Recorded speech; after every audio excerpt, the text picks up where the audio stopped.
are just moments away from face-off here between the Loyola Greyhounds and the Army West Point Black Knights. Chris Gunkel, put the coach's cap on, if you will, for both of these teams. What needs to happen for both Loyola and Army West Point to advance to the semifinals? I think two contrasting styles.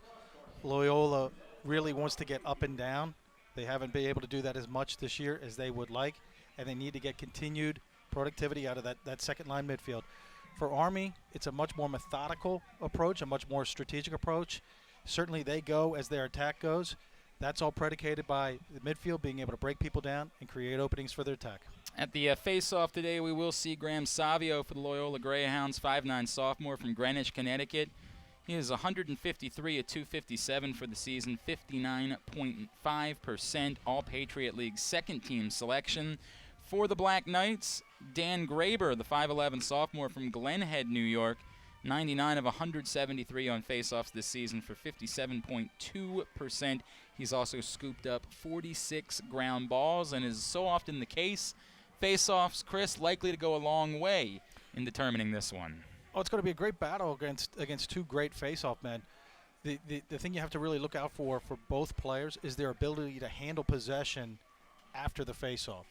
Savio continues to improve in that area. He does have his lapses, but he has made great strides this year in that area. We are about set to get underway. A ticket to the Patriot League Tournament semifinals is on the line, and really for both these teams, just keeping their postseason hopes alive. We're glad you're with us. It's 64 degrees and mostly sunny here in Baltimore today. A little bit of a breeze. Don't think it'll have much of an impact on today's game.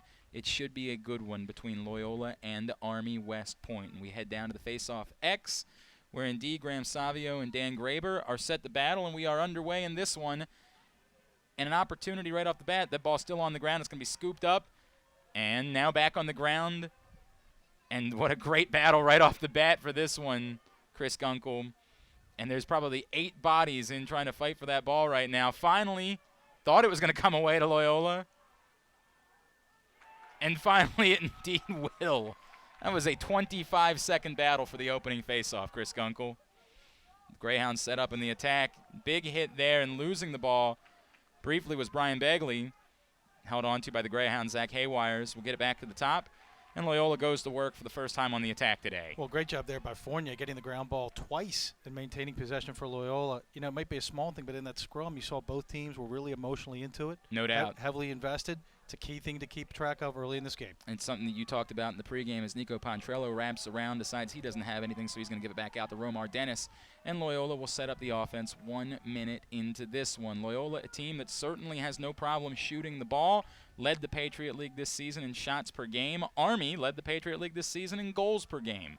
Interesting contrast of two very capable offenses. Well, when you look at both teams' statistics, they're fairly even as compared to their opponents, which denotes their records. The records are almost 500. Right.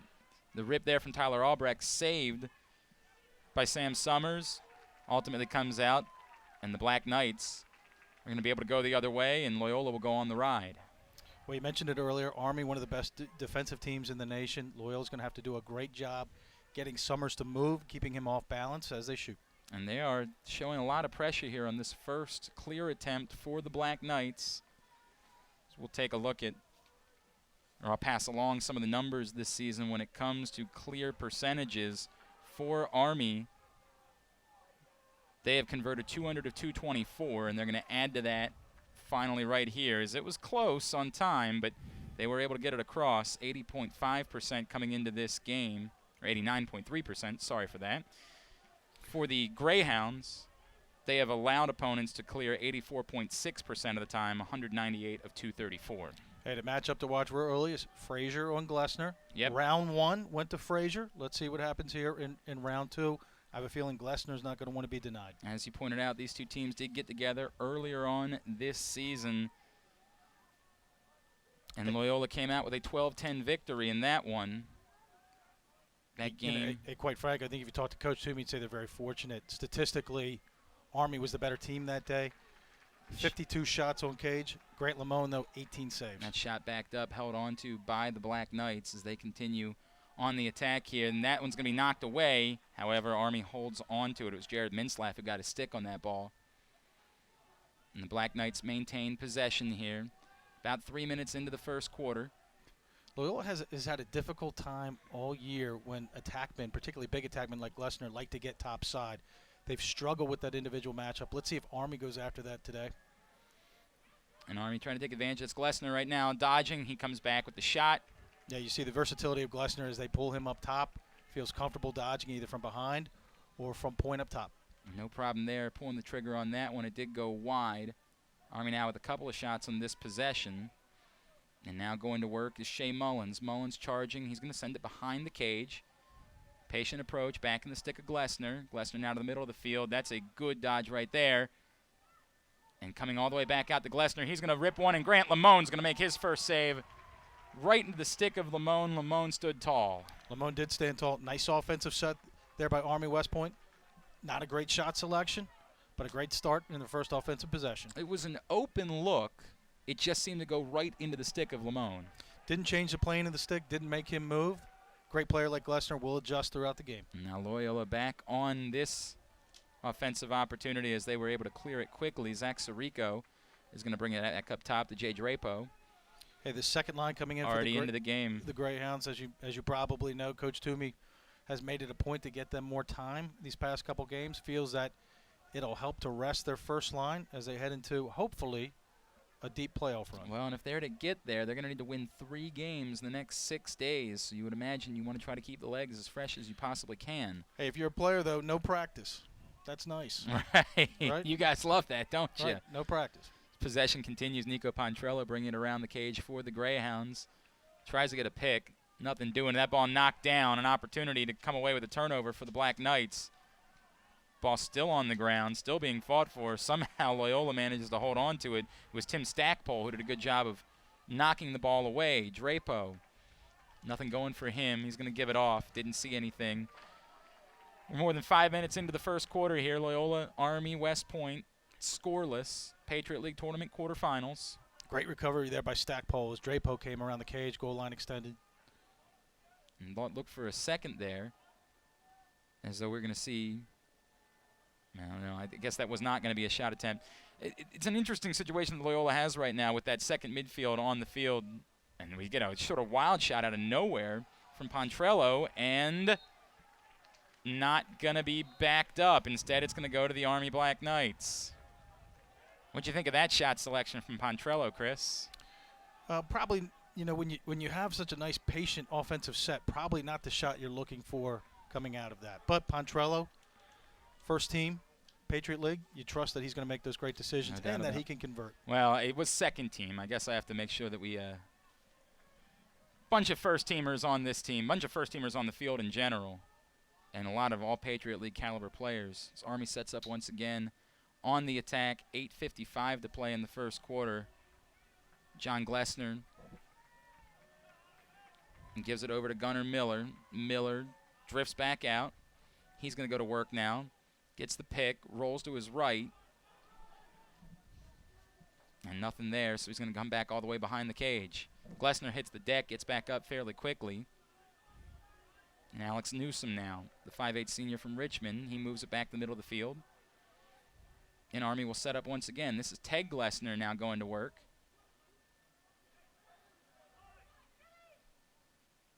And Loyola showing some good pressure here, although Glessner briefly had a look at a shot. He decided instead to continue working the offense. A couple shots passed up on this possession by the Black Knights. Newsom had a look there as well. Well, Loyola has Bagley and Drapo, two more offensive-minded players playing defense now. Let's see if Army's able to take advantage of that. Newsom give and go here, ultimately looking for a shot on the far side of the field, but not seeing it was Ted Glessner, and that ball's going to be knocked down, still on the ground. Picked up, held on to, I believe it's Connor Cook that got it for the Black Knights. Now an unsettled situation. Ted Glessner fires. A shot does not get through. It's blocked down. Picked up and held on to by Cole Johnson for Army West Point. Great recovery by Loyola on defense. Lamone does a nice job bailing him out. And Army will set up once again. We're at the midway point of the first quarter. Two very capable offensive teams, but we have yet to see a goal today. Good spin move right there and going all the way in. And now we've seen a goal. As Gunnar Miller, one move, and then fires it home. Well, we mentioned that the move comes on Drapo. To me, it looked like he had gotten a little tired. He was standing straight up. They took advantage of that. Lamone unable to make the save. You'll see it here. They just beat Drapo coming down the right pipe. Crane is indecisive on whether or not he's going to slide, and Lamone is unable to make the save. And he went to the far post, or the far part of the net, in order to get that goal, and it was a good shot from Gunnar Miller. It was a really nice move on the spin. Nice thing that Miller does there is he hesitates, causes some indecisiveness with the defense, and is able to take advantage of it. For Gunnar Miller, his 3rd goal of the season. He now has 8 points on the year for Army West Point, and it is a 1-0 lead for the Black Knights as we are back at the X. And we saw a 25-second battle. This one doesn't take quite that long for Loyola to come away with possession off of this face-off. That's 2 for 2 now in face-off so far for the Greyhounds, as Brian Sherlock ended up getting that one. Well, the big thing there is Sherlock was on the wing. And that one, it hit net, but it was the back side of the net off the shot from Sirico. Wing play for Loyola has been criticized more this year than in the past, particularly in the game against Bucknell. A couple of shots now that the Greyhounds have taken. That one probably a better angle for Sirico than the first one from Poncherello, but quickly giving the ball right back to the Black Knights. And Army able to complete the clear. Pretty academic this time. Now on the run, Cole Johnson is going to give it back. Didn't like what he saw. Tim Cole on the field, second midfield in for the Black Knights. As they go to work, leading 1-0 with over 6 minutes to play.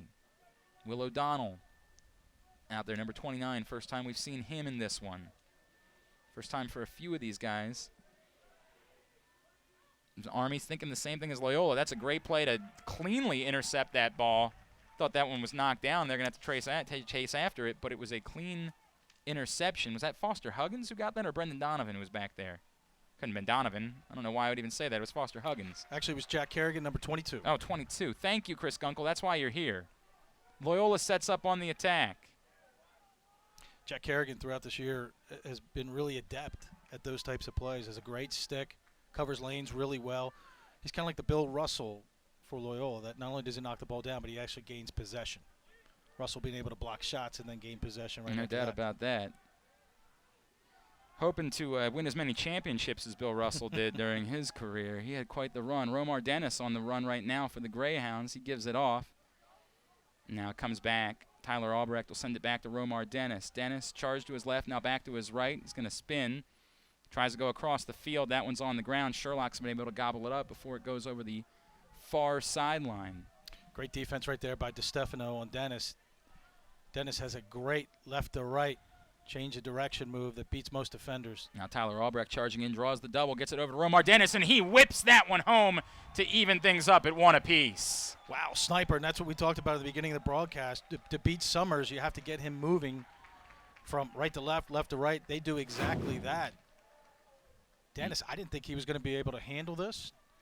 Does a nice job receiving it from Albrecht. Just drift back a little bit, 3 defenders collapsing on him. Just beats the check. It looked almost as if the defender thought he was going to go from low to high, and Romar Dennis changes the plane of his stick, is able to convert. For Romar Dennis, his first goal of the day, his 17th goal of the season. He now has 29 points on the year.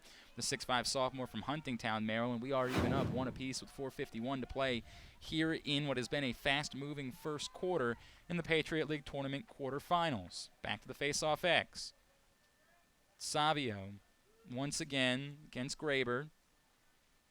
Loyola's won the first couple of face-offs of the game. Ball's on the ground, and an opportunity again, although that one's going to kick back, and it's going to be picked up, and the Black Knights will have possession here. Good job by Stackpole to stay on that one. Great job there by Stackpole. Army now in a situation where they're going to have to clear. Summers coming in to help. He manages to get it ahead.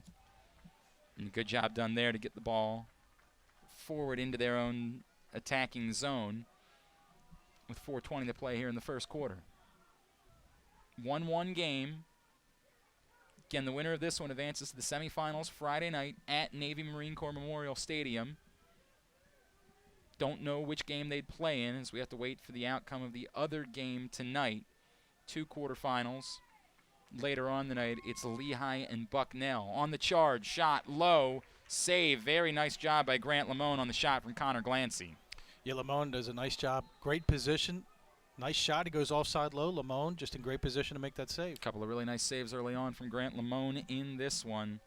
Coming in today, he had made 127, stopping 55.2% of the shots that he had seen.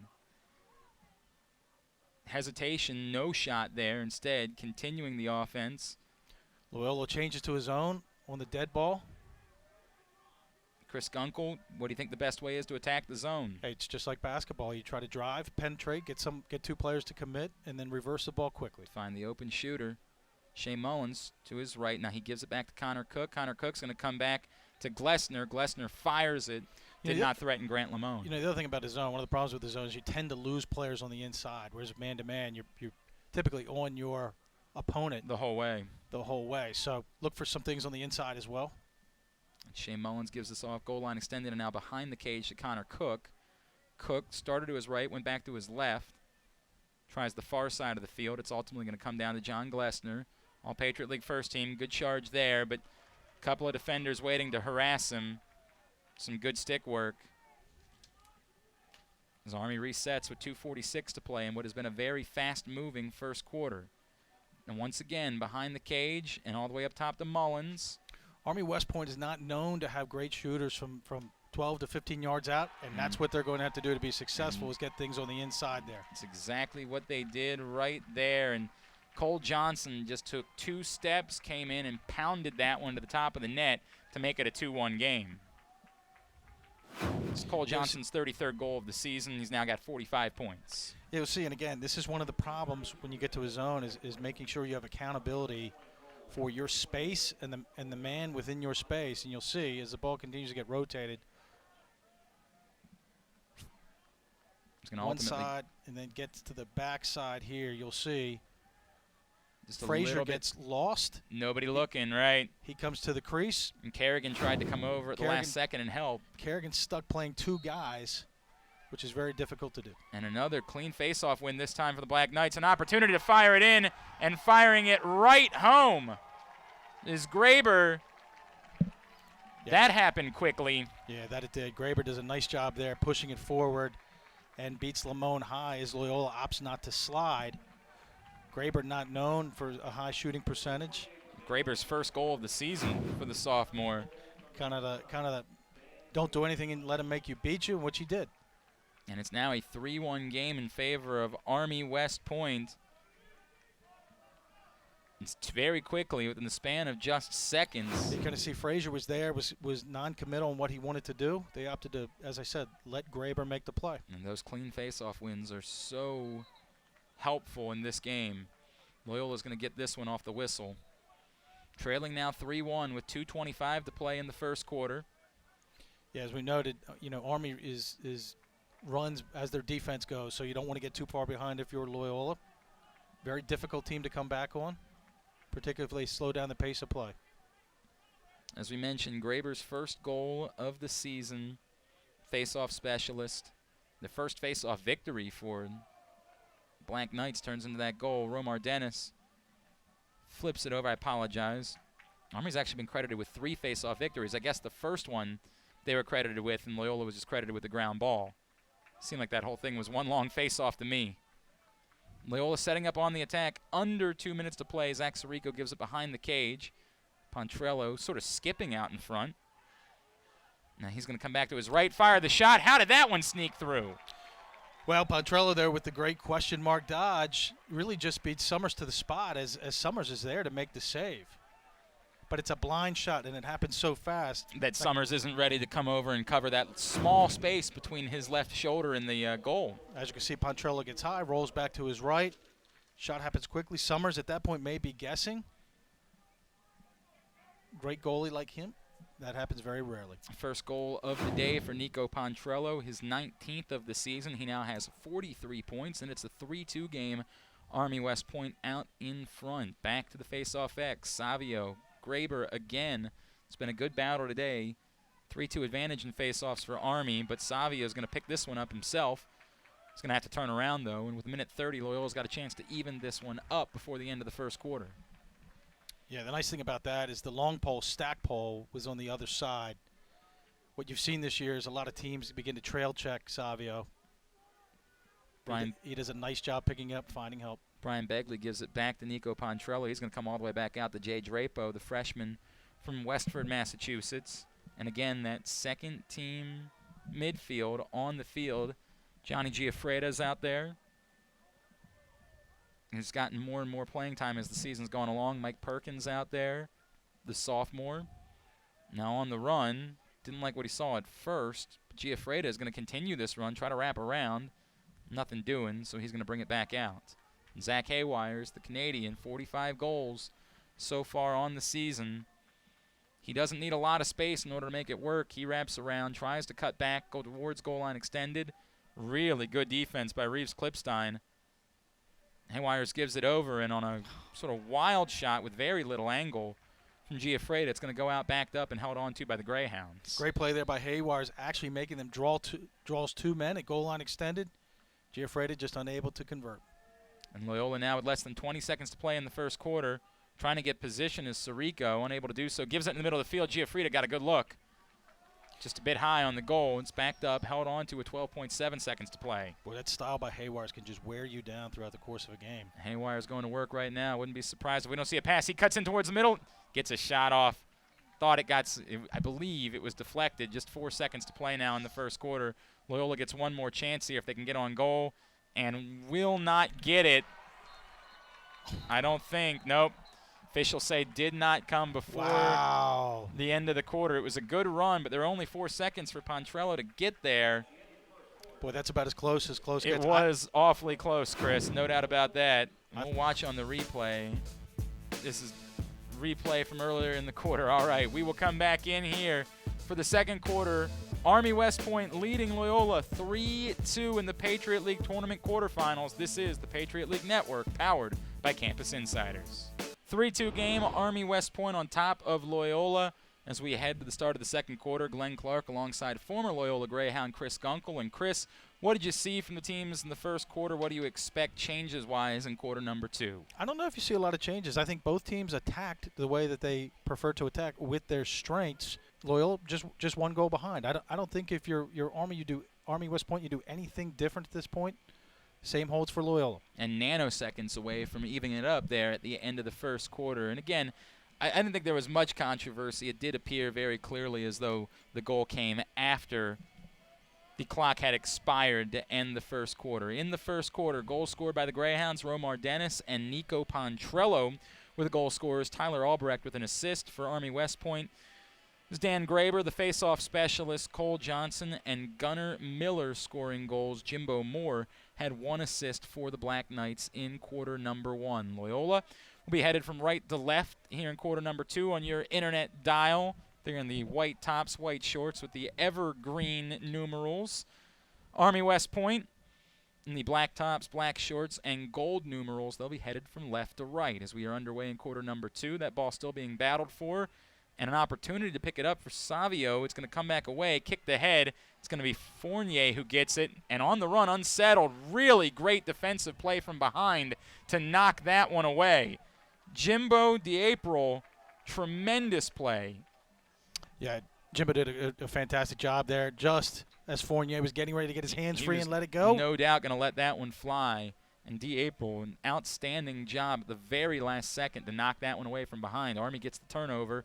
And they settle up now with 14:22 to play in quarter number 2.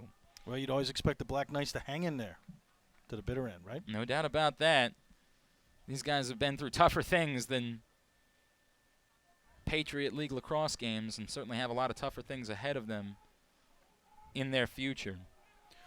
Loyola shifts back to their man, really pressing out. Gunnar Miller had a look at a shot after he spun back to his right there. He decided not to take it. Cole Johnson now working from behind the cage.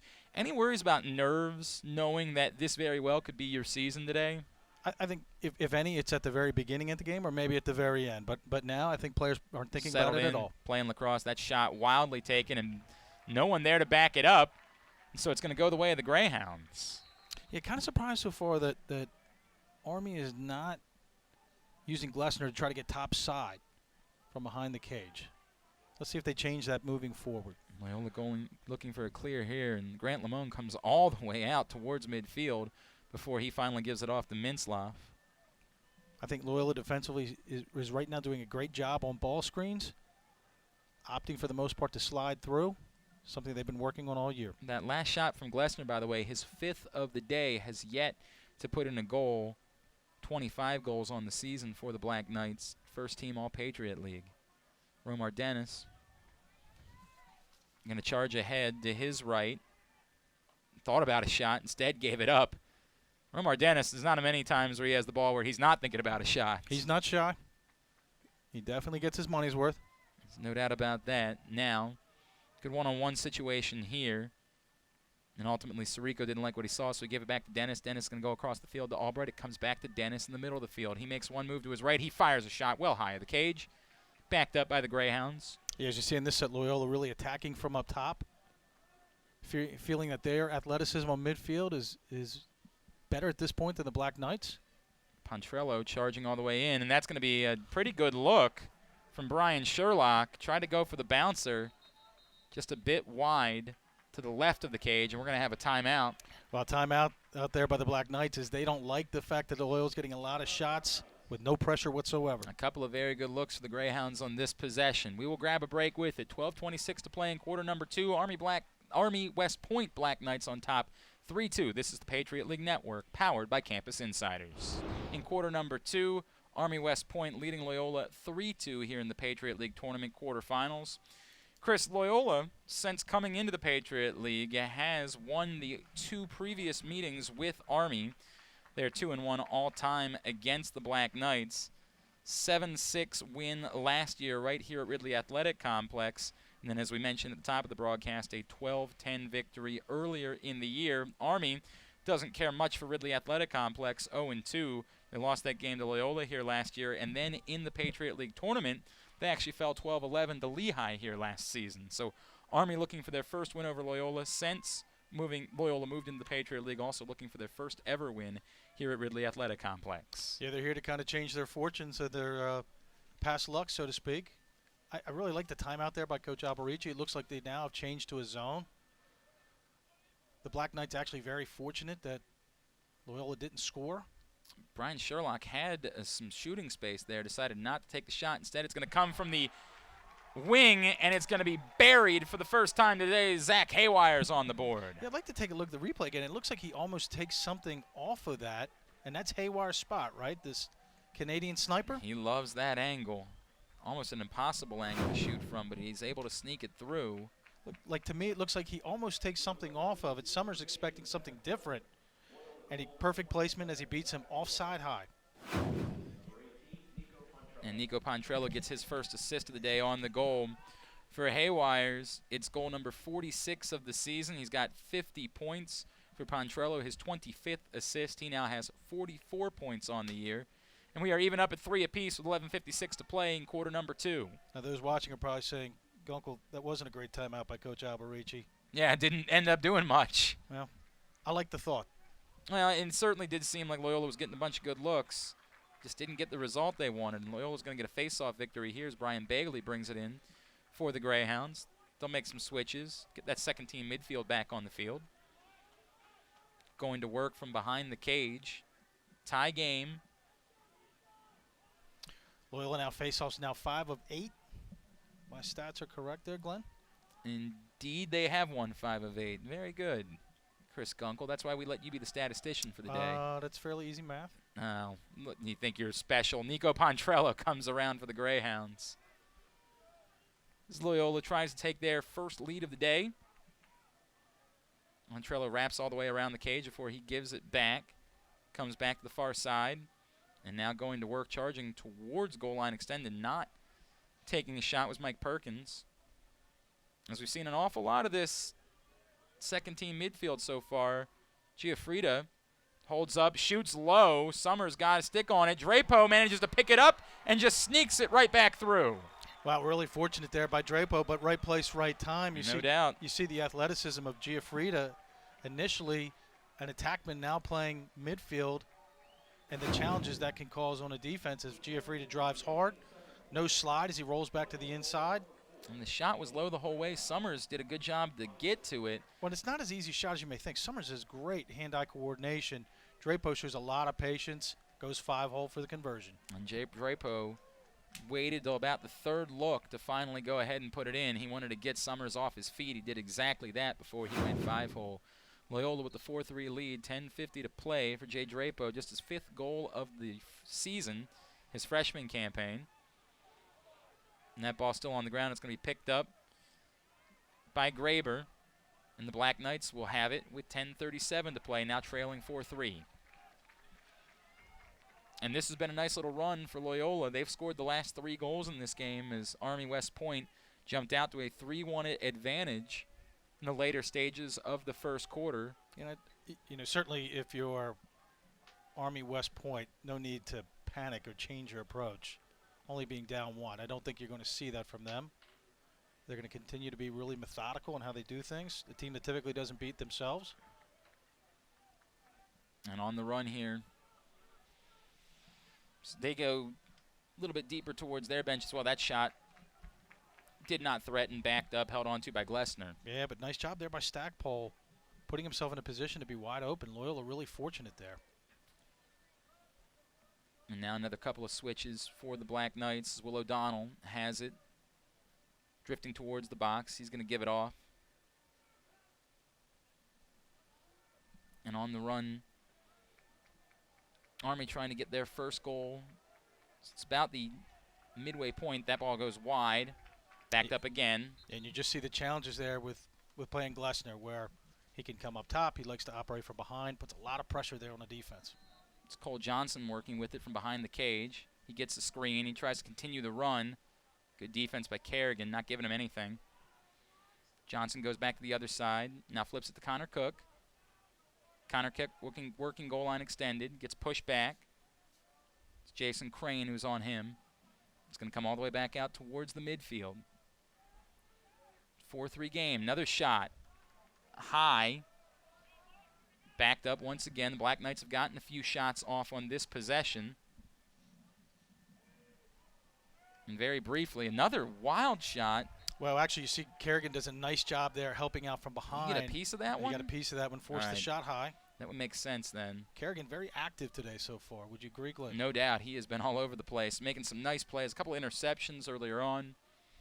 And a good deflection right there.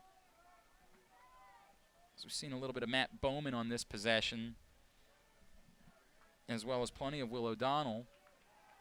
Bowman has it now once again.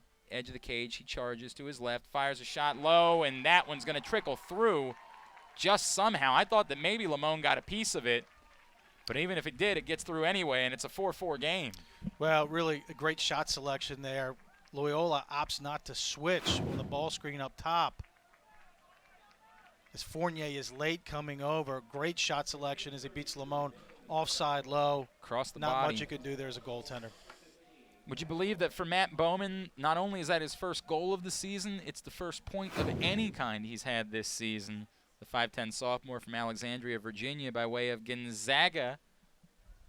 And it's a 4-4 game with 8:32 to play. That's a great time to do it. Playoff game? Probably, yeah, it's a good time to step up. Probably in front of the parents? No, certainly just down the street. No doubt about that. It's going to be scooped up here. Nice clean face-off win there for Savio, but the angle that the ball came off to prevented him from being able to continue that one towards the cage. And so instead, Loyola sets up with it now. Tie game, approaching the midway point of quarter number 2. Gonzaga continuing to churn out great players year after year. Yeah, when have they ever been any good? Casey O'Neill does a great job down there with them. Romar Dennis working to his right. He comes back across his body, and briefly I thought Sherlock could have pulled that trigger. Did not. Wants to pass up on something good for something even better. Tyler Albrecht now with it. Albrecht charging, trying to get in towards the cage. He bounces that pass. Back to Haywires. Haywires is going to spin and go to his left. Now coming around. He fires a low shot. Did not get on net. Backed up by Loyola. Boy, there you see the challenge of playing against Haywires. You never know when he's pulling that trigger, do you? And you never know from what angle. Poncherello charging in. He's trying to be forced back. He takes a shot out of nowhere that finds pipe. It's a couple of those he's taken today. That one was awfully close, but again, unfortunately, gives the ball back quickly to the Black Knights. Yeah, probably expect a long, prolonged possession here by the Black Knights. 4-4 game. They stopped a 3-goal Loyola run with that Matt Bowman goal their last time down. And they're going to be patient in setting this one up. It's Moore working with, he gives it back off, however. And Mullins charges in. That shot definitely deflected as it went well high. Yeah, nice trail check there by Kutzer. And we're going to see a timeout right here. Loyola takes it with 7 minutes to play in quarter number 2. It's a 4-4 game.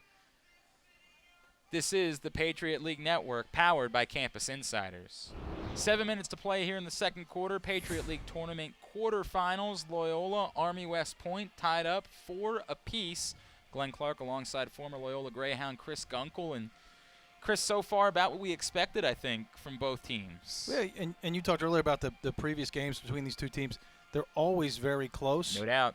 And always a difficult challenge for both teams, and we expect nothing less. I think both teams probably should feel very comfortable in how they're attacking the game and what they've been allowed to do so far. They've been able to stay within themselves and play at the pace of play that they would like. 8 goals scored in this game, scored by 8 different goal scorers. Makes coaches happy when you see the ball spread out a little bit. Yeah, and certainly, you know, with Loyola, they've been working on that throughout the course of the year, trying to get more production out of more people. Army, typically the big three, the 3 attackmen, that's where they get the bulk of their production. We are back underway. Black Knights maintain possession. Shea Mullins has it right now for Army West Point. He charges in now back to his right. He's going to give this one off to Connor Glancy. Connor Glancy take it towards the cage. And now it's going to come back out to Mullins. Mullins doesn't like what he sees, but he's got a teammate with a head full of steam. And now ultimately back to Glancy. Glancy moving back towards the middle of the field. Boy, just a series of ball screens and down screens by the Black Knights right now. And ultimately on the ground, and an opportunity, yes, indeed, a turnover. As Moore lost that one. And Loyola in transition. It was unsettled briefly, but Army able to get back and settle things up. 6:10 to play. Sirico thought about going on cage. Thought better of it. Gives it off to Bagley. Bagley will flip it to Brian Sherlock. And it's going to come back to Sherlock on the edge of the box. Near side. Sherlock will drift back. Allow the attack to get set. 4-4 game, under 6 minutes to play in the first half. Sherlock now switches, goes in, still going, and a nice save by Summers, but right there on the doorstep to knock it back in was Tyler Albrecht. Loyola leads 5-4. Well, he kind of owed him one because he missed Tyler as he drove to the right side. He got double teamed, and Tyler Albrecht was wide open on the back side. He missed him. So Albrecht decides he has to do it on his own. And so a couple of possessions here where Loyola's had some good fortune on missed shots. Yeah, you can see Sherlock trying to get through the teeth of the defense. And Summers just couldn't catch it, and Albrecht is right there. Absolutely on the spot. If you're Army, you're upset with that as Albrecht is left unaccounted for out on the crease. On the doorstep. I mean, if you understand hockey, you play hockey, you know that's unacceptable. No doubt. You can't allow a juicy rebound like that either if you are Sam Summers.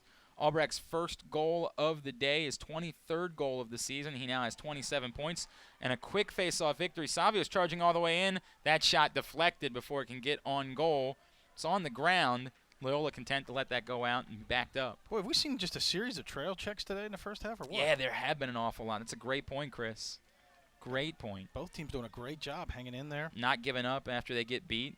Davliakos on the field. He's going to flip it over, and then he's going to run off.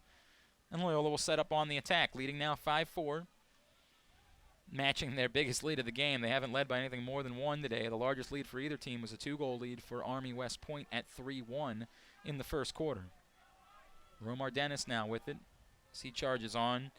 He's got a head full of steam. He's got some space to fire a shot, and that one all the way seen by Sam Summers. Great job there by Summers. Even better job on the outlet. And, yeah, very quickly converting the clear. Black Knights set up on the attack. Opportunity, a lot of space to work with, and a great save by Grant Lamone. Frenetic pace right now to this game. Well, Loyola's going to draw a penalty there. It was Michael Larrabee, by the way, who took the shot.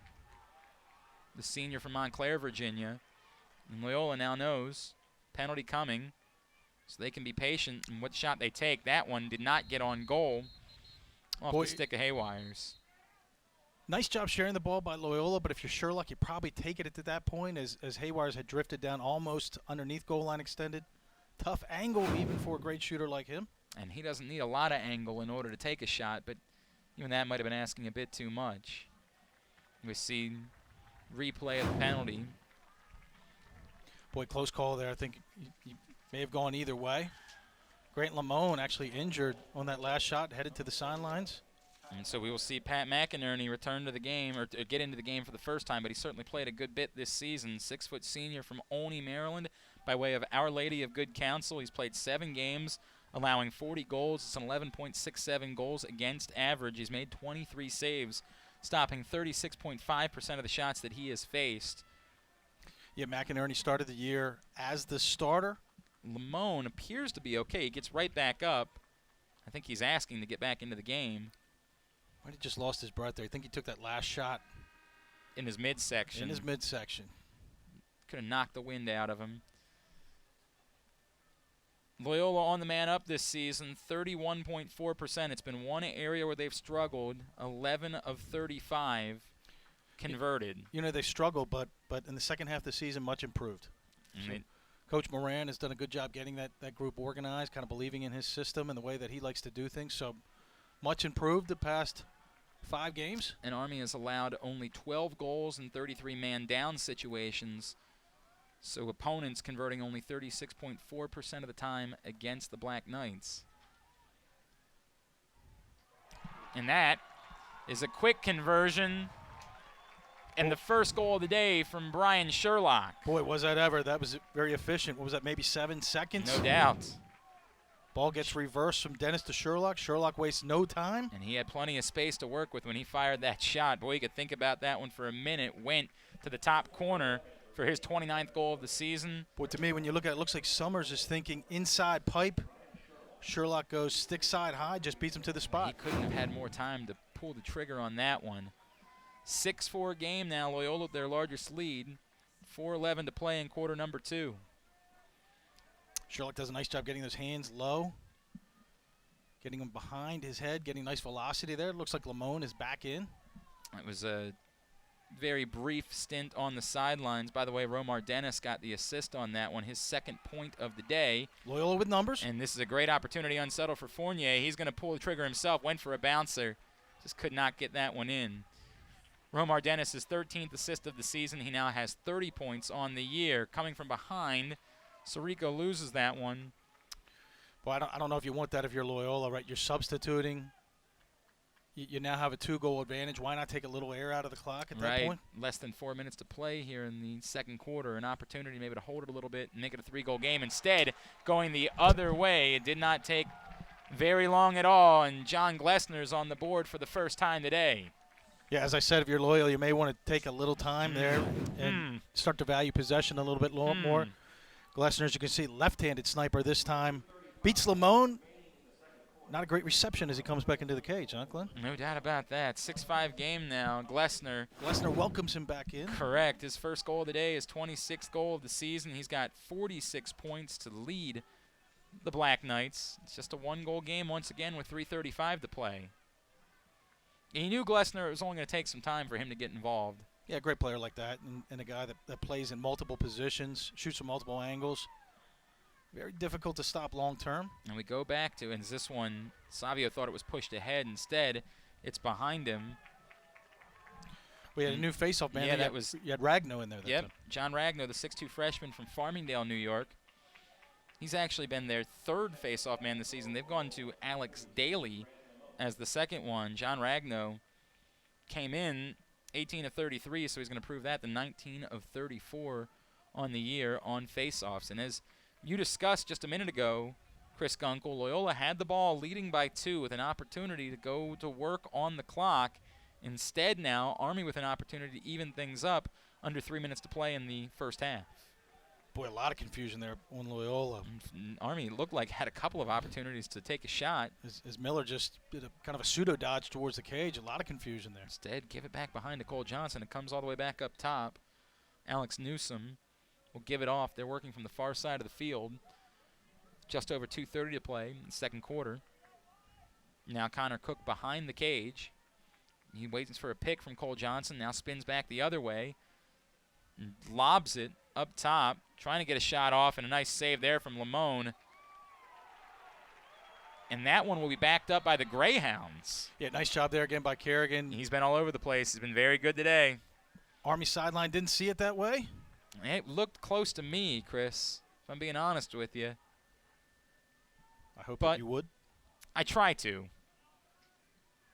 Sometimes, speaking of which, I'm not going to be paying you back that money I owe you. As my partner, I hope that you would. Loyola sets up on the attack now with under 2 minutes to play in the first half. Leading 6-5. Sirico with it well behind the cage. And he drifts back to his left. He's going to give it back up on top. Tyler Albrecht. First midfield line back in for Loyola with Frieda. Yeah, Frieda onto the field. Now playing for Romar Dennis. So let's keep an eye on that. Dennis may have gone to the locker room early for some treatment. You see him running around. He's jogging a bit on the sideline. That ball knocked down, and it's going to be a turnover going the other way. Good job done there, however, by Sherlock to get his stick right back in the middle of things and win the ball back for the Greyhounds. Yeah, kind of typical Brian Sherlock there, right?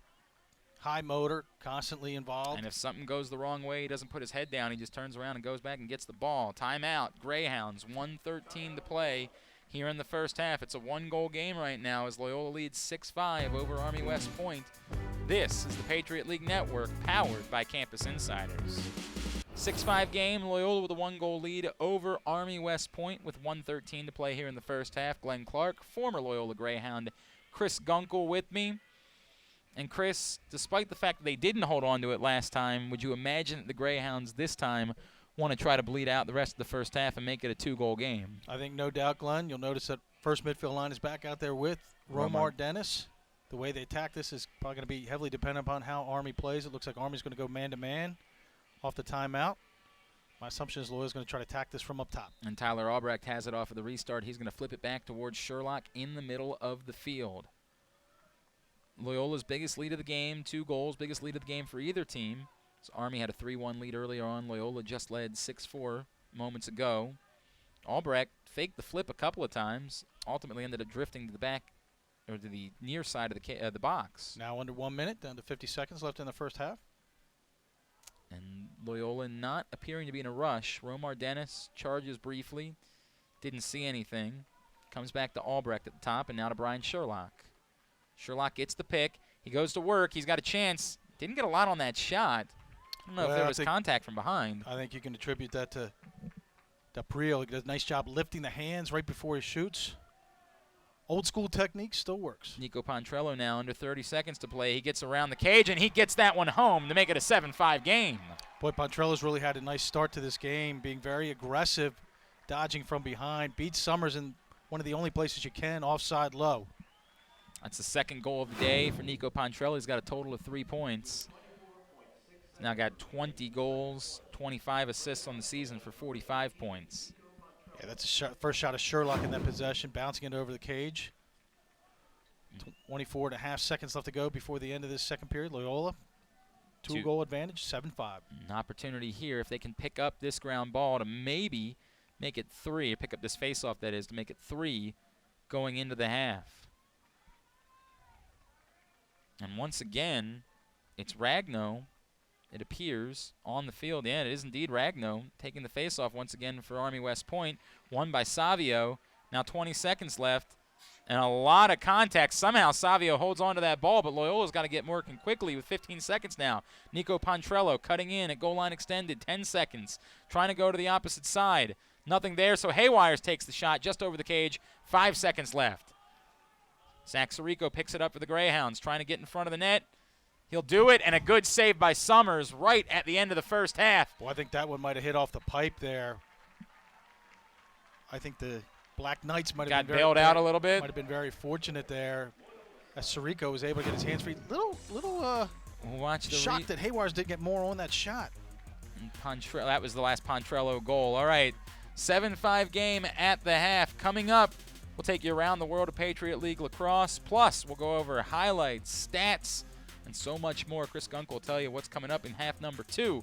It is halftime. Loyola leading Army West Point 7-5 in the quarterfinals of the Patriot League Lacrosse tournament right here on the Patriot League Network, powered by Campus Insiders. In the Patriot League Lacrosse Tournament quarterfinals. And again, reminding you of what's at stake in this one. Winner will advance to the semifinals Friday night in Annapolis at Navy Marine Corps Memorial Stadium.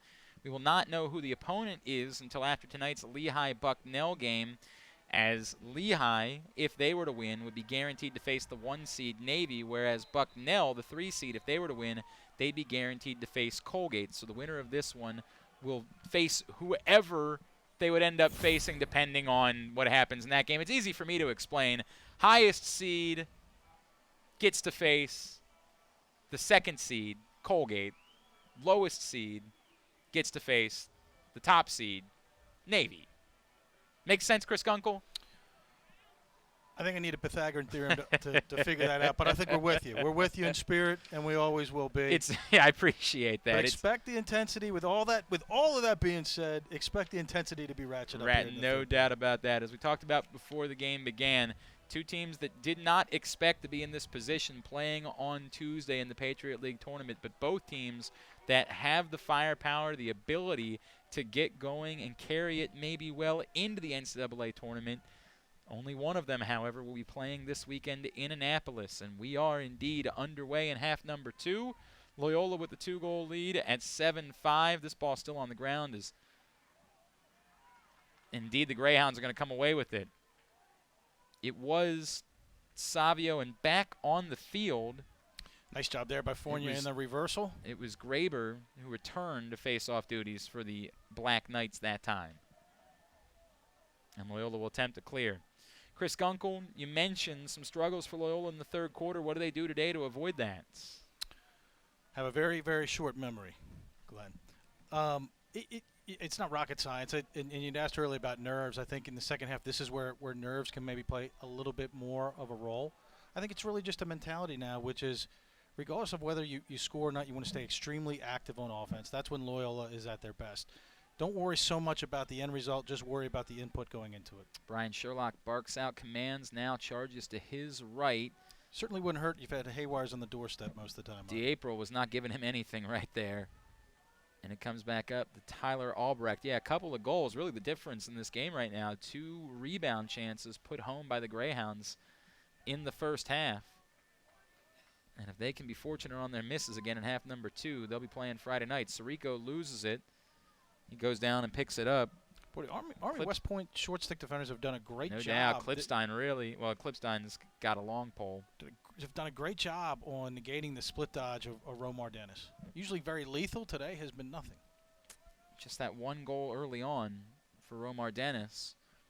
Now a charge. Sirico will give it back up to Dennis up top. Dennis now over to Albrecht. Albrecht charging in towards Cage. Flips it. Had a man right in front of the goal. It's Poncherello the second time. They get it to Poncherello, but Summers is able to make the save. Wow, fantastic reflexes there by Summers. Kind of a critical point at the game. Loyola had a chance to go up by 3. And Army with a quick clear. Summers says, not so fast. Under 13 minutes, and losing that ball as he was lining up the shot was Cole Johnson. He didn't get contacted at all. He just lost it going up. Boy, almost as critical. Cole Johnson all alone. No doubt. He had plenty of space to work with there. Instead, it's Loyola ball. Tyler Albrecht will swing it back over to Romar Dennis, and now he will trail off the field. As Loyola's going to bring Johnny Giafrida back on, and they're going to switch out. Looks like the entire second-team midfield is coming back in. Drapo now in, and he'll be followed up by Mike Perkins. So indeed, the entire second-team midfield out there now for the Greyhounds. You know, the thing to watch out for there is whether or not the defensive team can get the substitutions as well, which they were not. So they stay out there. And so you assume maybe some tired legs you can take advantage of, and Giafrida charges all the way in. Didn't have an angle to fire the shot, so he sends it behind the cage. And it's going to come all the way back out to Giafrida. He had a lot of space to work with there, but did not let it go. Instead, charging from the other side, still nothing. But Giafrida is an active player, isn't he? And when I don't know what exactly, if that was a shot or if he lost the ball there. He did a lot of running, didn't have anything to show for it. Drapo now charges around, draws the flag, takes a bouncing shot, does not get on cage. It's going to go out, backed up by Loyola. If you're Loyola fan, you can't say enough about this second midfield right now. You know, I don't know their conversion percentage, but they're certainly putting a lot of pressure on the defense when they're in the game. And they drew the flag there. It's going to go on the man up for the second time. They converted their only man up opportunity of the first half. 11:29 to play in quarter number 3. Loyola's man up for 60 seconds.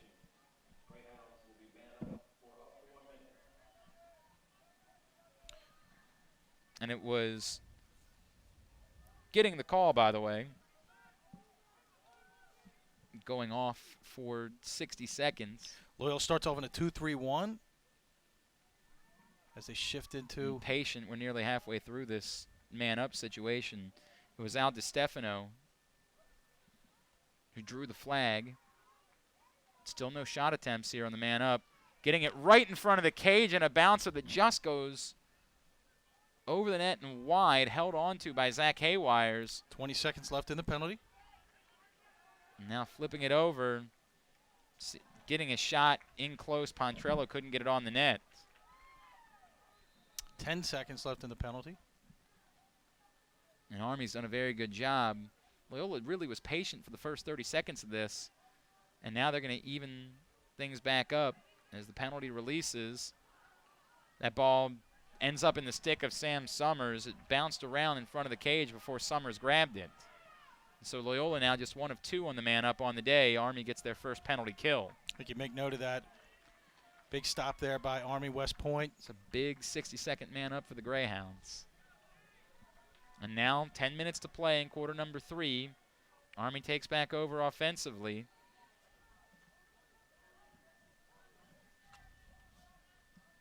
And we'll see. Neither team has been able to get on the board yet in the second half. Glessner's got 1 goal. That ball on the ground. And Kerrigan's going after it, trying to pick up this ground ball. He's been very good today, unable to pick it up, but it'll be Mintzlaff who gets it. Nice job there by Mintzlaff. Quick outlet to Fournier. He can get things going, even with the long pole. Loyola, though, no numbers. So Fournier, as the Black Knights do a nice job getting back in defense. He's going to get it into the attacking zone, but not going to do much beyond that. As it goes to Poncherello. And that one just... And I just don't understand that. You're not valuing possession at all. And you're trying to substitute, and you throw a low percentage pass out top, giving it right back to Army West Point. Don't even have the right guys on the field just yet. And Army's got it once again. Army West Point with 9 minutes to play here in quarter number 3. Loyola has outshot the Black Knights 32-19 in this game, but they have just the 2-goal lead to show for it. Neither team has scored here in quarter number 3. As Chris Gunkel mentioned at halftime, Loyola has struggled this season in the third quarter. It's a big 15 minutes for them as they try to earn a trip to the Patriot League semifinals. Of course, the Greyhounds, the defending champions of the Patriot League, won the tournament in their first year in the league, 2014. Semifinals and championship game played right here at Ridley Athletic Complex. That shot, post. Good look for Connor Cook. Wow. Quickly, right there, low to high. I don't think Lamone saw that one. Very fortunate. I think that ball was over the sideline before Lamone saw it. Yep. That was an absolute blast. But off the pipe, and it's still a 2-goal lead for the Greyhounds. Now an opportunity out in front of cage, and another pipe. Back-to-back pipes. This time it was Glessner whose shot went off the post. Ball back on the ground and tracked down, held on to by Cole Johnson and Army West Point. Yeah, I think you marked that play as well. If you're a Black Knight fan, hits a pipe, but Loyola unable to clear. Another long possession, probably in store for the Greyhounds. 2 pipes so far for Army West Point on this possession that extends now as we approach the midway point of the third quarter. Still a 2-goal lead for Loyola. Army now up to 21 shots on the game. Great spin move, but not giving up anything after that. Staying right with it. Very nice job done by Mike Kutzer there. Now you can see they're going to pull Glessner up top, challenging Frazier's ability to cover in space. Let him go to work one-on-one. Glessner gets the shot off, does not get it on goal. He dug in, driving to his right, and then planted and took the shot, firing back towards his left. Ended up going far left of the cage. Backed up, held on to by the Black Knights. Under 7 minutes to play in quarter number 2. And we've gone 8 minutes now without either team scoring. Newsom, couple of spins, still not firing the shot. Kutzer staying right on him. He brings it back out up top. Now Shea Mullen's going to work, sends it behind the cage. It's going to end up with Glessner. Glessner now to Jimbo Moore. And that shot does not get towards the goal. You see Loyola now go to his zone, hands in the air. Yep. Shea Mullen's shot, I believe, was deflected on its way to the cage. Possession continues for the Black Knights. Now, conversely, this is a big possession if you're a Loyola fan. If they can come out of this with no blood. And that one's going to be saved by Grant Lamone. Held on to it, a little bit of a bobble, but managed to hold on to it off the stick of Newsom. Hey, and if you can clear this one. Yeah, let's see if they can clear with tired legs. Sometimes as the legs go, the mind goes as well. Poor decision making. Lamone comes all the way out, and he's going to flip it ahead to Sherlock. And indeed, Loyola's going to get a clear here. And over 4 minutes on that possession. They briefly lost it at one point, did Army West Point, but they do not come away with the goal. And we'll see if that creates some momentum here for the Greyhounds. I'm going to state the obvious. Probably need a long possession if you're Loyola at this point. Give the defense time to rest. Rest up, no doubt about that.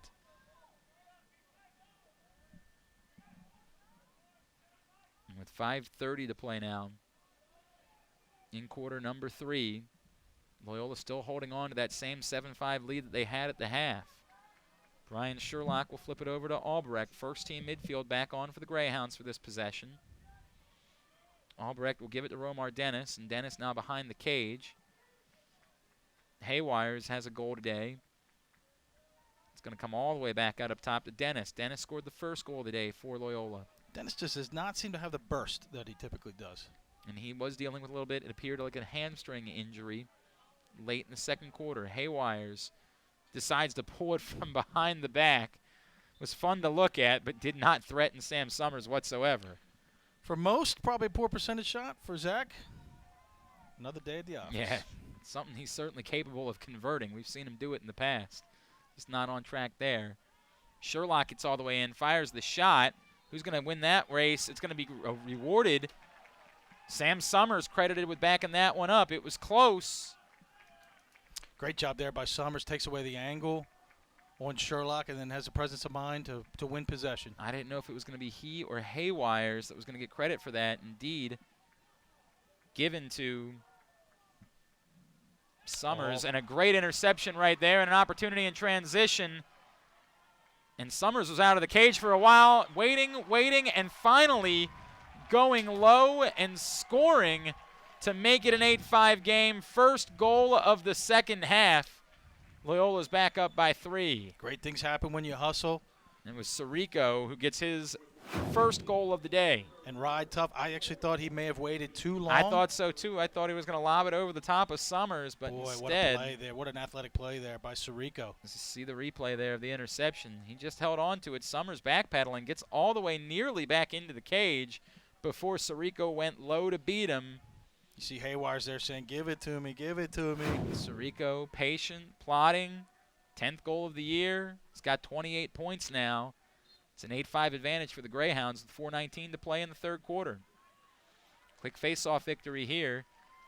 It's Graber who's going to keep running it in, wait for someone to come over and defend him before he gives it off and comes back off the field. Boy, it's been a really great battle at the X. Graber getting beat for most of the first half, but now has come back strong here in the second half.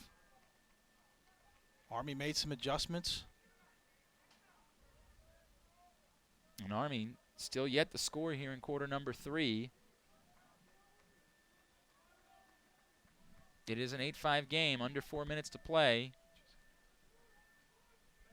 Army makes their switches and thinking about the shot, but ultimately pulling it down. Well, at the substitution, Gunnar Miller. Fournier did a nice job pinching in, negating a potential opportunity.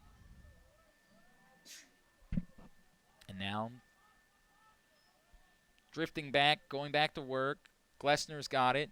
He's got 2 defenders on him. He continues his charge, splits 2 defenders, tries to take a shot. That one's going to end up in the stick But you saw really Grant Lamone. the strength and power there of Glessner. Loyola very fortunate he was unable to maintain possession.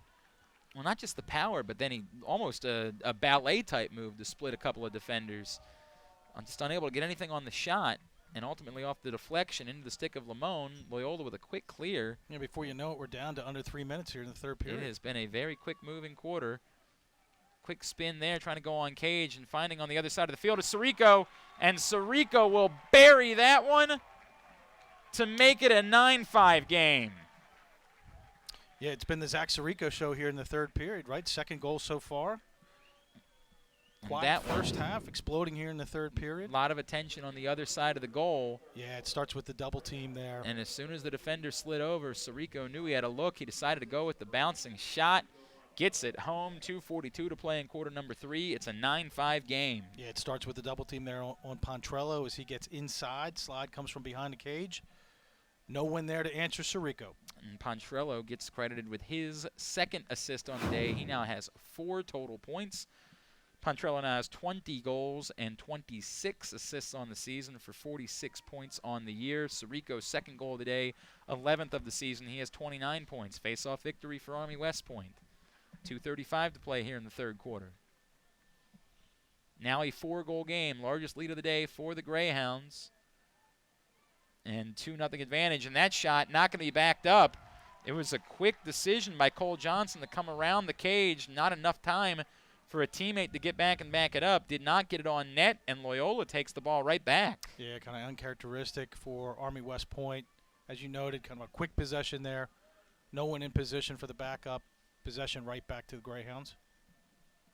And since Army had that 3-1 lead early on in the game, Loyola has outscored the Black Knights 8-2 to take this 9-5 advantage. Under 2 minutes to play in quarter number 3.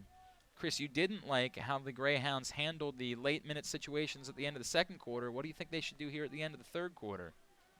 Well, I think certainly, first and foremost, certainly value possession more, and it looks like Loyola's now starting to have a lot of success attacking from behind.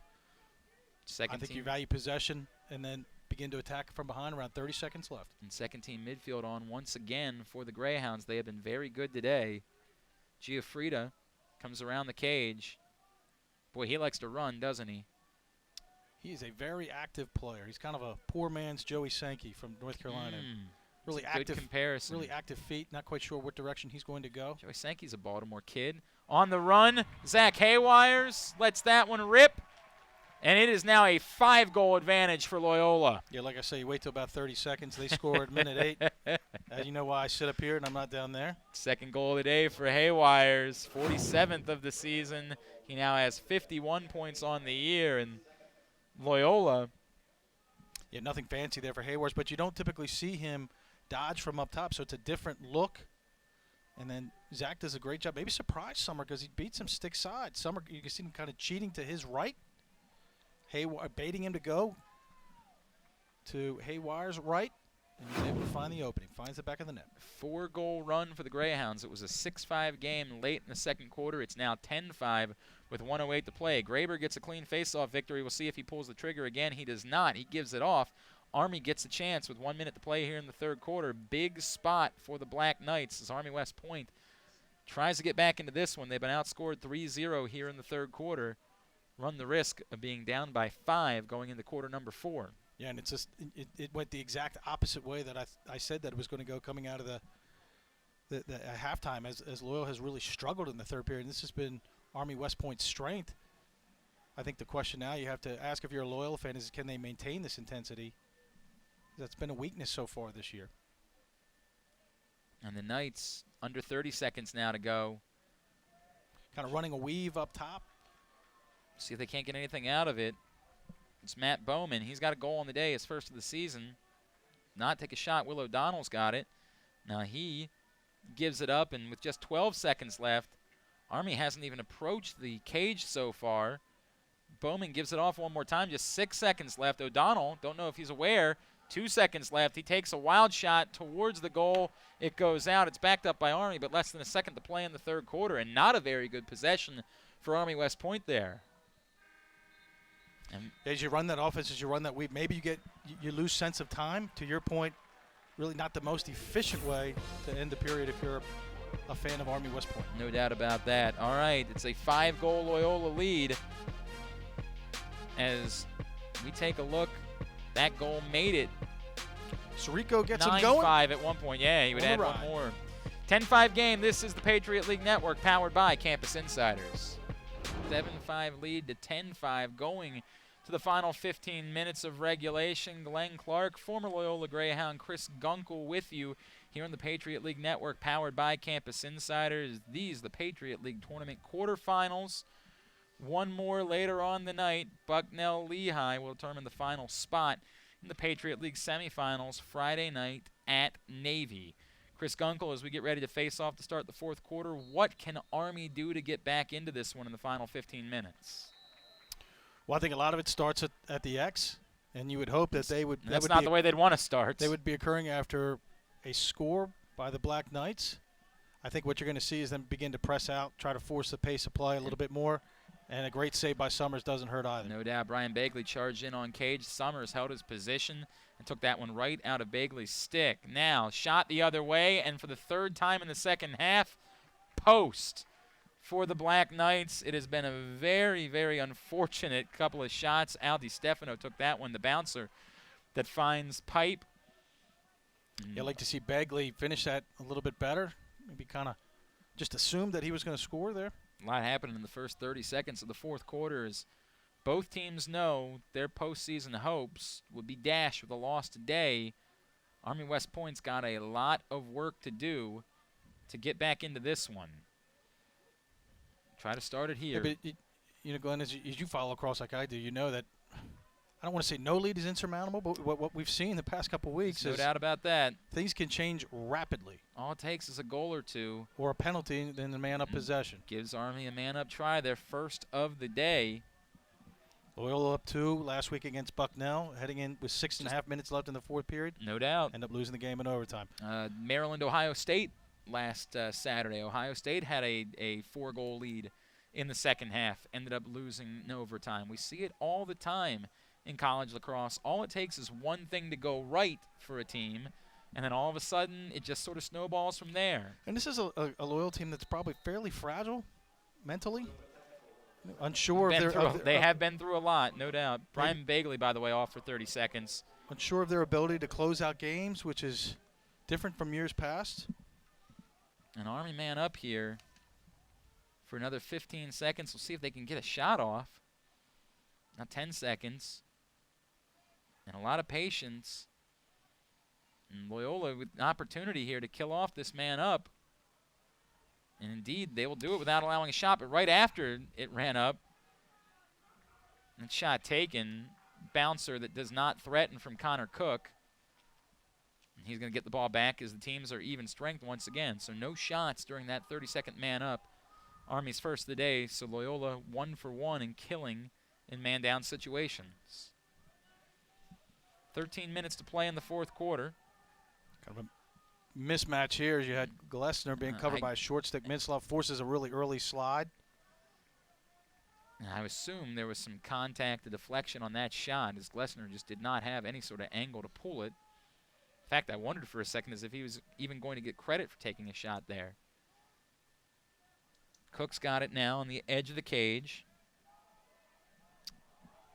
And another flag down, so Army West Point's going to get another opportunity to go man up unless they score here. And that will be exactly what they do. Ripping that one home. Alex Newsom, his first of the day, makes it a 10-6 game. Really nothing fancy about that. Newsom just puts his shoulder down, closes the gap between he and the defenseman. Almost uses the defenseman as a screen. Slide comes. They miss a slide as they go for stick and not body. That's Sherlock there going high, missed the stick. If you're a young player out there, you see, as your coaches always tell you, go with body when you slide. That's what happens when you do. Works out very well for Army West Point, so no man up. Instead, it's a 10-6 game with 12:30 to play. Army gets on board for the first time here in half number 2. Savio picks up that ground ball off the faceoff. And Loyola's got it. trying to add to what is now a 4-goal lead. Yeah, let's see if Army really presses out, tries to force pace of play, relying on an excellent goaltender to make the save. And a flag down, so Loyola will have a man up after we see what they do with the ball here. Yeah, so this is, with 12 minutes left, Loyola 4-goal lead, no need to rush. No at rush this for point, anything, right? yeah. And a man up coming on the back end. No need to rush. Poncherello spins back towards goal line extended. He's going to continue this run. Gets it in front of the, oh my gosh. I don't even know how, is that Drapo? Wow. How did he even get that shot off? Well, I don't know how he caught the pass. That's remarkable from Jay Drapo, his second goal of the day. 11:51 to play in the fourth quarter, and it's a 5-goal lead once again. Boy, put it where no one else could get it, just like Tom Brady. So much contact there. Yeah, but Jay Drapo is not exactly the size of Rob Gronkowski. Yeah, Poncherello, Holy eyes in the back of his head. He's the only one that seems the open man.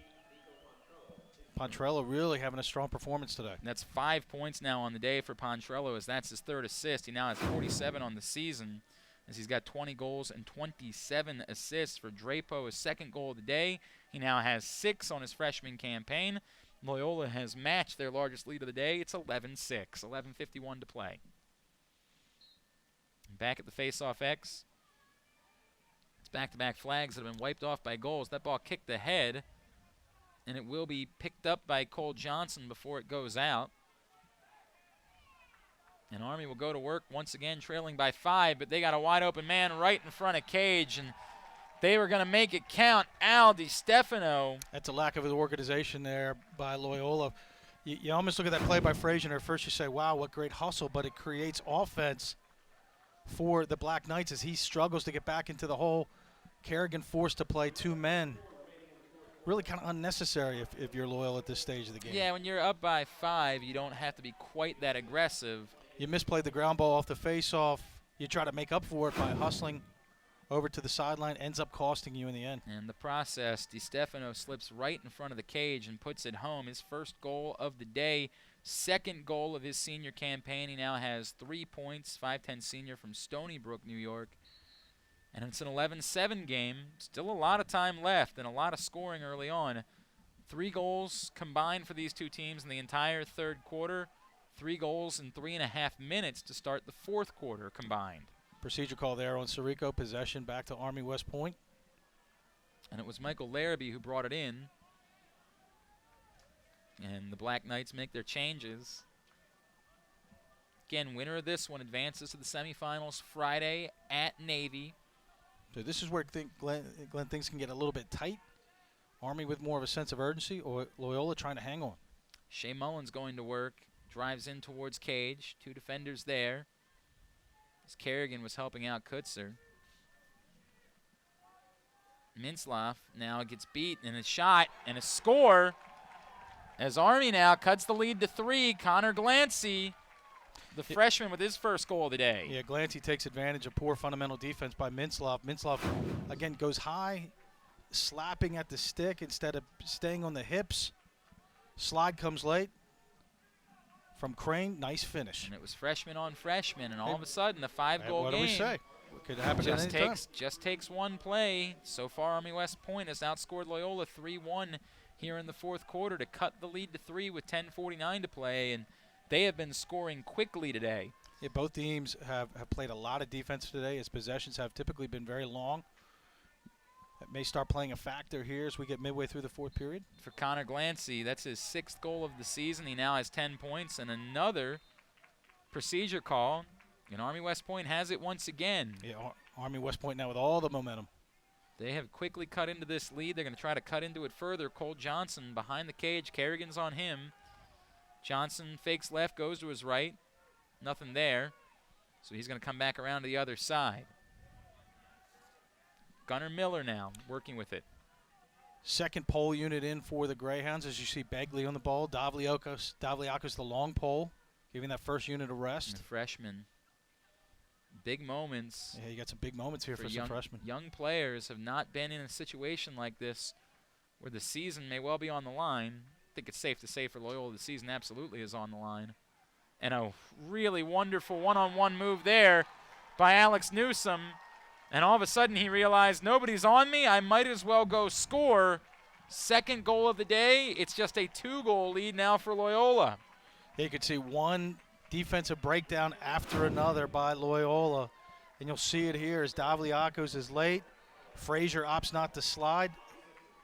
They react when it's way too late. And before you know it, Loyola's lead's only 2. And they need a timeout right now. It's now just an 11-9 game. Loyola was up 10-5 moments ago. Now 2-goal game. We got a great finish ahead. This is the Patriot League Network. Fans can purchase Patriot League merchandise and championship apparel on the new Patriot League store. In addition, every Patriot League school's merchandise is also available at patriotleaguestore.com. Glenn Clark alongside former Loyola Greyhound Chris Gunkel. It was a 10-5 lead for the Greyhounds here in the Patriot League Tournament quarterfinals, but it's now an 11-9 game with 10:02 to play. Chris Gunkel, what has gone wrong? Well, it's really Jekyll and Hyde defensively for Loyola. They did a wonderful job in the third period with ball screens, getting through, communicating well. Fourth period has been the exact opposite. A lot of confusion, a lot of complacency from the defense. Need a face-off win, but they're not going to get it. Dan Graber picks that ball up, and Army West Point goes back to work trying to cut this down to a 1-goal game with under 10 minutes to play in the fourth quarter. And now a little bit more patient from Army West Point as they've gotten it down to a 2-goal game. No longer, a monumental deficit they have to overcome. Graber, by the way, still out there right now. It's kind of an interesting situation for Army. It's like, do you stay with what got you here, or do you go back to what you're most comfortable with offensively? And that one's going to go through, and it's an 11-10 game now with 9:23 to play. 4 of the last 5 goals now scored, or 5 of the last 6, that is, now scored by the Black Knights. Again, horrible technique by Kutzer, swinging high. Too upright, not playing on the hips, and making it very easy. Very quick shot from Jimbo Moore for his first goal of the day. 10th goal of the season, 17th point of the year. 10-5 Loyola, now just 11-10 Loyola with 9:23 to play. And boy, is all of the momentum on the side of the Black Knights. Yeah, it certainly is. Greyhounds desperately need a face-off victory, need something to build some momentum off of. Graber actually ended up kicking that one ahead. Poncherello had the chance to pick it up, still on the ground, and it's going to go the way of Loyola. So finally some relief. Sherlock thought about a quick shot. Yeah, this is an interesting situation, too, if you're the offensive team, because now the tendency may be to shoot quickly because you're under stress and you're under pressure, or not shoot at all because you're concerned about what may happen if you don't score. I said Sherlock thought about a quick shot. The game actually had not officially been restarted yet. That's the reason why he didn't pull the trigger, and you can see his frustration as he yelled at the official, hey, when are we restarting this thing? And he drifted back. In these situations, Sherlock usually takes control. Romar Dennis charging hard, moving to his left. Ends up giving it back to Sherlock. First team midfield on the field for Loyola. We have not seen a lot of them on attack here in the fourth quarter. Sherlock fires, seeing it all the way and making the save, Sam Summers. Well, that was Romar Dennis. If you're Romar Dennis, somebody probably want to get in his ear and let him know to start changing the plane of his shot. Everything's been high today. Summers has had no problems. My apologies. It was indeed Romar Dennis who fired that shot. Under 8.5 to play. As Army West Point takes over, looking to tie things up at 11 apiece. An unbelievable turnaround here in the fourth quarter. Although that one's going to go off the back of Mintzlaff. He had a chance to come away with a turnover, unable to do it. Was picked back up, held onto by Connor Glancy. And right now, if you're low, it's like just get back to technique. Just get back to the basics defensively. Things will tend to take care of themselves. Someone make a play like Pat Frazier did right there. All Patriot League first teamer sticks the pole in, comes away with a turnover, brings it up for Loyola. And he had very briefly, if he had looked ahead, he had a man right on the goal. It was Mintzlaff, wide open. Didn't find him as Loyola. Still trying to switch. The ball's on the ground. Who's going to come up with it? It's still available, and it's going to be the Black Knights who get it. Yeah, really no need there if you're Haywires to try to split 2 defenders. And they're still in the process of switching out personnel, and they're trying to be aggressive at the same time. Just a 1-goal lead right now. 7:10 to play, and back to the Black Knights. Alex Newsom's got it. And he's going to wait, allow the right players to get on the field before he goes to work with 7 minutes to play. Avery Littlejohn on the field. We haven't seen a ton of him today for Army West Point. 5'10 sophomore from just down the street here in Severna Park. He's got fresh legs. He's going to work on Mintzlaff. Now gives it off. You see Cole Johnson charging back towards the middle of the field. He didn't have anything to work with, so he gave it off to Newsom.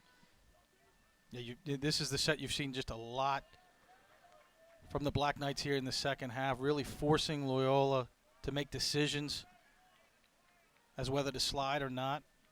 Worst case scenario, trying to create a mismatch defensively. Littlejohn back to Cole Johnson in the middle of the field. Army West Point, prolonged possession here. And you saw thinking about it was Johnson. Now steps through. No room to work with. Great job there by Frazier to slide and recover defensively. And Kutzer helping out behind the cage as well. Alex Newsom now drifting to his left. He's got Mintzlaff trailing. Gives it back behind the cage. And now Glessner ends up bringing it all the way back out up top. Long possession here for Army West Point. Boy, this style really taxes you mentally. Having to constantly stay aware of who's going and who's going when. 5:40 to play. This run continues, and we are going to be tied up. Cole Johnson finishes it off. 11-11 game. Boy, and the comeback is complete by the Black Knights. As again, they put a lot of pressure on you defensively. And again, a slap check there by Kutzer stays high. Terrible defensive position. Tried to knock it away at the last second, but Cole Johnson got it on the cage. His second goal of the day, 34th of the season. He's got 46 points, and we got a brand new game with 5:36 to play. Boy, we certainly do, and all the credit to the Army West Point for making the comeback, but a lot of these wounds have been self-inflicted by Loyola. It was 10-5. Loyola appeared to be well on their way to a semifinal berth in the Patriot League tournament. Now they've got more work to do. And Army West Point has been outstanding at the Faceoff X in the second half, and another Faceoff victory for the Black Knights. Yeah, that's really changed everything. I don't know what he's done, but Graber has certainly made big changes to the point where they put Fournier, a long pole, on him. They're that concerned about his ability to win the draw. And with 5:29 to play, Army West Point takes a timeout. We're going to take it with them. We are even now, 11 apiece. Trip to the Patriot League Tournament semifinals on the line right here on the Patriot League Network, powered by Campus Insiders. What was a 5-goal lead for the Loyola Greyhounds is now a tie game at 11 apiece, as the Army West Point Black Knights have just gone to work here in the fourth quarter to even things up. You saw that one from Jimbo Moore. Didn't really think about it a whole lot, just went right in. And then Cole Johnson to even things up, wrapping around the cage. Not a whole lot of space to operate with, but he had Kutzer behind him. And he tied the game up, 11 apiece. That's where we stand. Glenn Clark, former Loyola Greyhound, Chris Gunkel with you on the Patriot League Network, powered by Campus Insiders. Army has chipped away entirely at Loyola's 5-goal lead. They now have the ball, tied up at 11 apiece. Yeah, and I think the other thing to note, too, Lamone just has not been able to make that big critical save to kind of change momentum. You know, he's had ample opportunities. You see Loyola now go to his own to try to stop this onslaught here from Army West Point. And we had talked at the half about how face-offs have been such a story, and Loyola had such an advantage. Well, we are now even up in the face-off department, both teams having won 13 today. So that's been a big, big change as Army West Point has charged back into it. That shot from Connor Cook, maybe that's the save you're talking about, Chris Gunkel, as Grant Lamone saw it the whole way. Yeah, maybe that is the one. Now, not great placement there by Johnson, but that may be the one, as you said, to help get Loyola steadied. And the Greyhounds now in a tie game. We talked at the beginning of today's broadcast about where these teams would be mentally, given how things had gone for them down the stretch. Now in the most important moments, season potentially hanging in the balance. Chris Gunkel, guess we're going to get an answer, huh? Yeah, and you got the stalwart in the cage for the Black Knights. Sam Summers, goalie of the year in the Patriot League this season. Tyler Albrecht has it for the Greyhounds. Now down to 4:20 left in the final period. Every possession huge at this point. And Loyola not in a rush right now. trying to settle things down a little bit, catch their breath. Haywires comes in front. He gets a look, but Sam Summers comes out to meet it, knocks it away. Ball still on the ground. Who's going to get it? That ball still on the ground. An opportunity for the Black Knights is going to go out, and some good fortune there for the Greyhounds. Incredible save there by Summers. You just don't see Haywires miss that ever. No doubt. It was Larrabee who just could not quite corral it for Army West Point. But Summers, unbelievable play. I don't even know if that's as much a save as it was kind of a gut check to come out and stone Zach Haywires on the doorstep. That shot, another save by Sam Summers. He's coming up huge in the final moment. Yeah, but that's just a really bad shot by Loyola. I would have gone back to Haywires again. He was able to get topside easily. You know, it's just a really low percentage shot there by Albrecht. And he shoots it stick side high. And Alex Newsom brings it up for Army West Point. Just over 3 minutes to play now in the fourth quarter. And just so you know, Army West Point has not played an overtime game this season. Loyola 0-1 in overtime. The only loss, the only game they played, their last game of the regular season against Bucknell, a 10-9 defeat. Army West Point having come all the way back from down 10-5. Glessner fires that shot. Lamone, another huge save. Wow, I think Lamone was actually helped out that hit the pipe. I think it got a little bit of both. Wow. And Loyola able to clear. I think the question now is, does Loyola try to hold it out at the end of regulation? Or at least go to a timeout to get organized. And they've got second-team midfield on the field right now. Nico Poncherello, and they're going to make some switches. Well, they got the first team back in here at midfield. Yep. All three guys, Sherlock back on, as well as Albrecht and Romar Dennis. Kind of interesting decision if you're Coach Moran. Do you call the timeout, get organized, or do you just go? Because then you give Army a chance to get organized as well. That's a great point. Albrecht, under 2 minutes to play. I'd go back to Haywires. He's been your guy all season. 2 goals today for the junior from London, Ontario. 47 on the year. You dance with the girl that got you there. Zach Haywire, spin move. Summers gets a piece of that one as well. He's been unbelievable. It's Army West Point ball once again with 1.5 minutes to play as they try to clear. I tell you, I can't believe he hasn't been able to finish those. He's Great gotten job there a by couple Summers. right in front of the cage, and Summers has just given nothing. It's the Patriot League goalie of the year, and he has made big play after big play in the closing moments. 1:15 to play. Army makes their switches. Gets the guys they want out there. Connor Glancy's on the field. So Loyola goes zone here for this final, what may be the final defensive stand And is. timeout called by the Black Knights. We're tied up at 11 apiece. Chris Gunkel I think we're going to keep it right here in these tense final moments as we'll look at a couple of plays made late in this game. Connor Cook fired that one in. Grant Lamone was there for a bit of an easier save. And another one that we'll see here from Lamone as this shot came out to Glessner. And a kick save made by Grant Lamone right there. Now we'll see some of the great plays that Sam Summers has made today. Tyler Albrecht takes that shot. Summers able to hold on to it after a slight bobble, and then last couple of times down, he has just stood so tall. Haywires went to a bouncer here. Summers got a piece of that one. It was a high bounce. Yeah, that one actually came out of his stick awkwardly. And then Haywires again on the wraparound.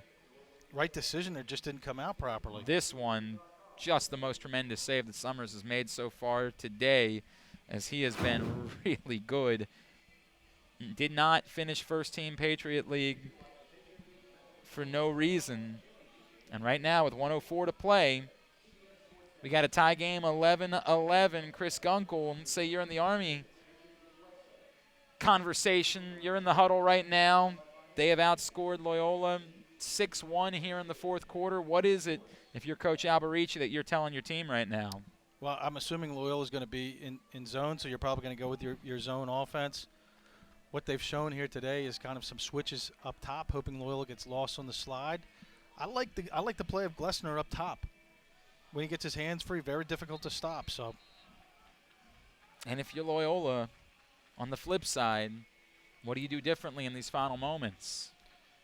I don't know if you do anything differently, but you communicate, and don't overcommit. Don't make this harder than it really needs to be. Not the end of the world if this ends up in overtime. Got another opportunity to win the game. Worst thing you can do is panic in the final moments and give Army a wide open look. Army West Point trying to get into the Patriot League semifinals. They were there a year ago here at Ridley Athletic Complex. They've been very good away from home this season, 5-3, whereas they have been only 3-2 at West Point. Under a minute to play. As we restart, tie game. Trip to the Patriot League tournament semifinals is at stake. Glessner has it. He gives it back to Alex Newsom at the top. Newsom sends it over to Jimbo Moore. Jimbo Moore behind the cage. Cole Johnson now back to the far side. Glessner, 1 goal today for the first team All-Patriot League performer. Cole Johnson now with 30 seconds to play. It's going to come all the way back out. Glessner now at top. He goes to work. Under 30 seconds.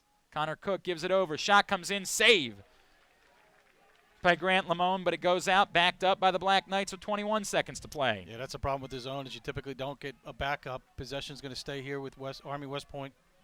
Glessner now 15 seconds. Loyola trying to force overtime. Army West Point trying to punch their ticket to the semifinals. Glessner is going to get the look, and he's going to bury it with 5.7 seconds to play. John Glessner, all Patriot League first team, and in the most crucial moments of the season for Army, he delivers. Yeah, just on cue, like we spoke about, like having Glessner up top. Not a really high percentage shot, but with that left hand, it's given Lamone trouble all day. Beats Lamone offside low. Beautiful position. It's not over. 12-11. Savio can get a quick, clean face-off win. They would have a chance, but you would imagine this is not going to be a situation where Graber's going to be fighting for a clean face-off win. He's just going to try to junk this up a little bit. We're going to get one more timeout. 5.7 seconds to play. Chris Gunkel, anything that you can do right now if you're Loyola? To the best of your ability, you have to push it forward, get a break. The challenge there, though, is Army's going to negate that with their wing play. As you mentioned earlier, going to be really difficult to do, but not impossible. How did Army manage to do this? How did the Army West Point manage to take a 10-5 deficit and turn it now into being on the cusp of a trip to the semifinals Friday? To me, I don't know if it was so much Army as it was Loyola's poor play defensively. As I said, I think a lot of the wounds were self-inflicted by poor positioning, poor communication, and really making it a lot easier for Army West Point to create the momentum that they needed to complete this comeback. And as we spoke right before it happened, all it takes sometimes is just one play. And just starts snowballing, and things get tight. Loyola in the final moments unable to convert offensively and unable to get face-offs here in the fourth quarter, and ultimately, when they needed it most, unable to make that one last stop. But it's not over yet. They do have one final prayer here with 5.7 seconds left. Graham Savio's never had a bigger face-off. You got to go back to those great saves there by Summers on Haywires. Looked like they were a done deal, and the great goaltender was up for the challenge. Well, here we go. I think somehow here you try to, hopefully you can push it forward and you get Haywires in position for a quick release. Both teams have won 13 face-offs today, nothing bigger than this one. Savio somehow has to get it ahead to give Loyola any chance of evening this one up and forcing overtime. Final 5.7 seconds. And he gets it ahead. Can he get the ball up? No. 2 seconds. Just throws it towards the goal. And that's how it's going to end. Army comes from behind in the fourth quarter, rallies from down 10-5 to pull out a 12-11 victory. They advance to the Patriot League Tournament semifinals. Yeah, miraculous comeback as you see the team celebrate their well-deserved victory for Army West Point as they get set up for a potential rematch against their arch rival, the midshipmen from the United States Naval Academy. For the Loyola Greyhounds, this was not how things were supposed to go. An incredible disappointment for a team picked to win the Patriot League before the season. Instead, they go out in the quarterfinals, now 7-8 on the year, and just some almost unbelievable things that happened to them as the season went on. Well, for Loyola, kind of an inexplicable collapse. And as I was speaking to Coach Toomey beforehand, in a position now to have no practice, no games at the most early part of the season, maybe in the past 10 years. I can't remember a time that the season has been over this early in the year. And as they head into the offseason, Loyola has a lot of questions that need to be answered. They finished 7-8 on the year, and we'll see how it ended, how it went. Yeah, as you can see here, we keep talking about just a poor defensive play, as Loyola played so well defensively in the third period. And at that point, as Drapo scores, I thought there was a chance Loyola might pull away, but it was not to be. And we saw Army West Point charge back in as the fourth quarter went on. Connor Glancy scoring right there to get him ever so closer. Cole Johnson had a big game today for the Black Knights. A couple of goals for the sophomore from Bellevue, Washington. Jimbo Moore pulled the trigger on this one. Just a couple of moves before he let it go. And what was a 5-goal lead for the Greyhounds was erased very quickly. Here's the one that tied it up from Johnson coming around the backside of the cage before burying it in the top corner. And we see how it is that it ended. And we'll take a look before that at a save that was made off the shot by Connor Cook by Grant Lamone. And then we'll see another save. Sam Summers, such the story as the fourth quarter went on. This one, the biggest one of the game, as Haywires had a great look right in front of the cage. And here's how it ended in the final 10 seconds. As Alex Newsom got it over to Glessner, and Glessner, his second goal of the day with 5.7 seconds left, ends up being the difference. Army West Point with a 12-11 victory here today over Loyola as they march on to the Patriot League Tournament semifinals. Yeah, and this is how it's going to end here. Loyola last gasp. Just not able to come away with a clean victory on the faceoff, and so unable to get anything going offensively. Got to thank our entire crew here at Loyola, our producer Mike Wallen, his crew Mark Natali, Jillian Dreiser, Curtis Ferguson, Julian Hammer, Andrew Gran, Angela Dominici. Done a great job all season long. Chris Gunkel, it's been an honor to work with you and a pleasure. Right back at you.